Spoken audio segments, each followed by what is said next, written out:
Assalamualaikum warahmatullahi wabarakatuh.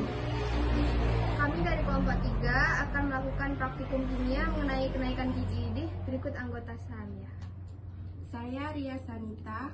Saya Rabiatul Adawiyah. Saya Yulia Arvina. Saya Sulaiman. Saya Rigen Sirlaksana. Apa itu sifat koligatif larutan?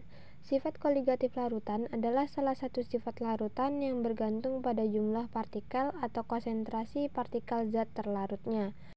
Sifat koligatif larutan terdiri dari dua jenis, yaitu sifat koligatif larutan elektrolit dan sifat koligatif larutan non-elektrolit. Suryani 2011. Salah satu sifat koligatif larutan yaitu dikenakan titik didih. Titik didih zat cair adalah suhu tetap pada saat zat cair mendidih. Pada suhu ini, tekanan uap zat cair sama dengan tekanan udara di sekitarnya. Hal ini menyebabkan terjadinya penguapan di seluruh bagian zat cair. Titik didih zat cair diukur pada tekanan 1 atmosfer dari hasil penelitian sebelumnya. Ternyata titik didih larutan selalu lebih tinggi dari titik didih pelarut murninya. Koryah dan kawan-kawan 2014. Alat dan bahan yang digunakan seperti panci, kompor, termometer, wadah berlabel, pengaduk, sendok, gelas ukur, stopwatch, air, garam, dan gula pasir. Pertama-tama kita akan menentukan titik didih dari air. Tuangkan air ke dalam gelas berlabel. Tuangkan air ke dalam panci dan hidupkan kompor, diikuti pengukuran suhu hingga suhu konstan dan diikuti dengan menyalakan stopwatch. Yang kedua, kita akan menentukan titik didih dari larutan garam. Pertama-tama kita akan membuat larutan garam 2 sendok makan dengan cara memasukkan air ke dalam gelas berlabel, kemudian ditambahkan dengan 2 sendok makan garam dan aduk hingga homogen.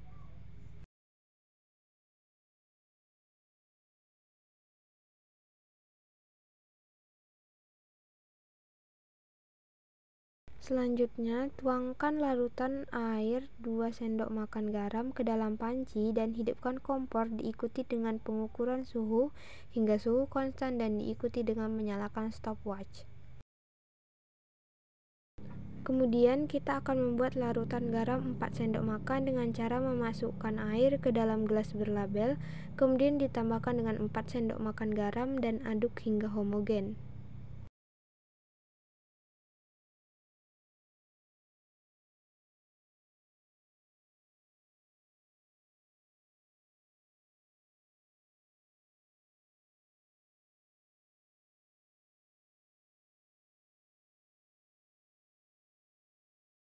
Selanjutnya tuangkan larutan garam 4 sendok makan ke dalam panci dan hidupkan kompor diikuti pengukuran suhu hingga suhu konstan dan diikuti dengan menyalakan stopwatch.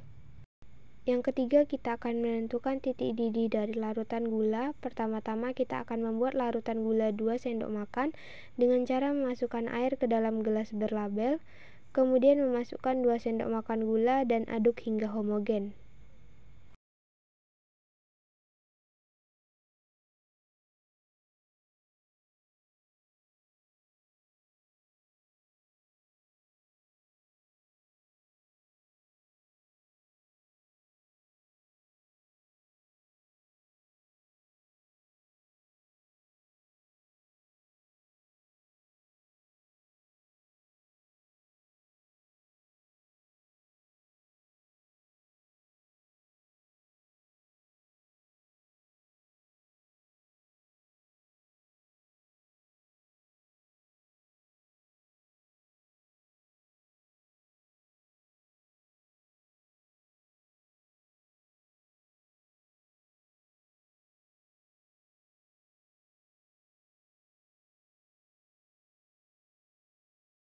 Selanjutnya, tuangkan larutan gula ke dalam panci dan hidupkan kompor, diikuti pengukuran suhu hingga suhu konstan dan diikuti dengan menyalakan stopwatch.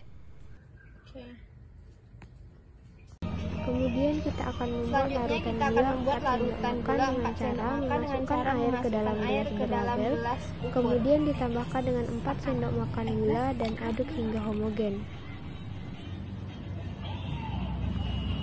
Selanjutnya kita tambahkan dengan 4 sendok makan gula pasir.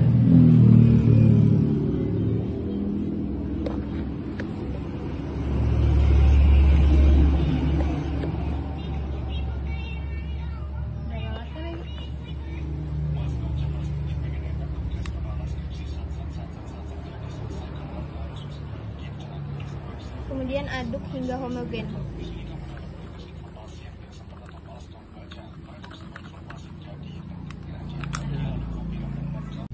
Selanjutnya, tuangkan larutan gula ke dalam panci dan hidupkan kompor diikuti pengukuran suhu hingga suhu konstan dan diikuti dengan menyalakan stopwatch.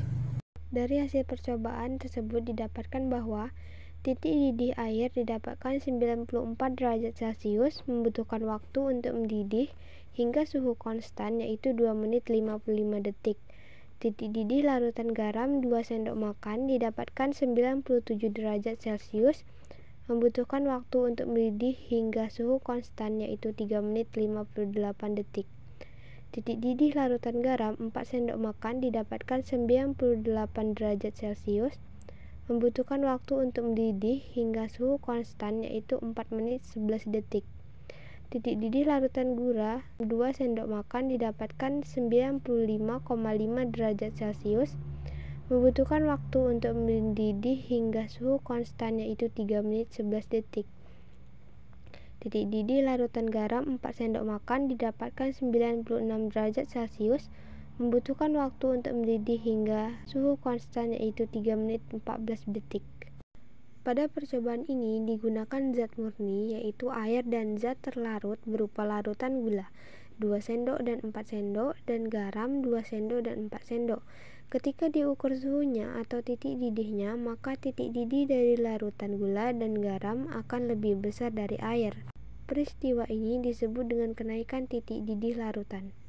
Hal ini bisa terjadi karena adanya penambahan zat terlarut berupa gula dan garam dengan konsentrasi berbeda mengakibatkan larutan lebih sulit atau lama untuk mendidih, sehingga dibutuhkan suhu yang tinggi untuk mendidihkannya.